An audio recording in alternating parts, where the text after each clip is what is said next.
Well, we just learned yesterday that a new strain or variant of coronavirus has been identified in Southern California. First popped up in the UK, then in Colorado. We all kind of figured it was here already. Still a lot of questions about what this means, though, and Dr. Ernst von Schwartz, nice enough to join us on New Year's Eve to talk about this. Good morning, doctor. Thank you for being here.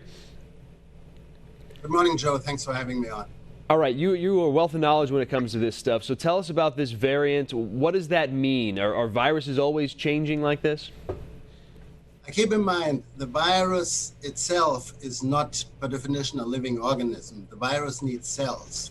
So in order to basically replicate, the virus has to mutate, it has to create mutations to make them more capable of enter healthy cells.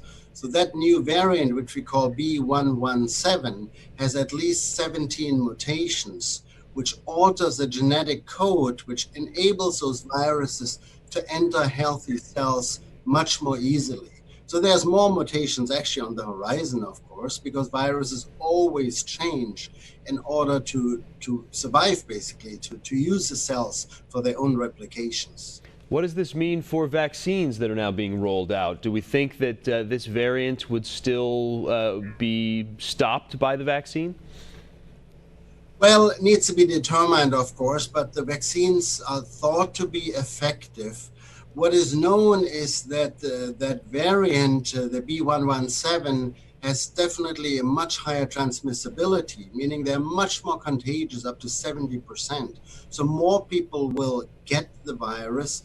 The vaccines are supposed to work against that variant too, but of course studies are underway. Latest announcements both from the companies Pfizer and Moderna stated that the vaccines will be effective against that particular variant. You're working in several hospitals down in the Los Angeles County area every day. What has a hospital on a daily basis been like for you recently? Oh, it's a nightmare, Joe. It's an absolute nightmare.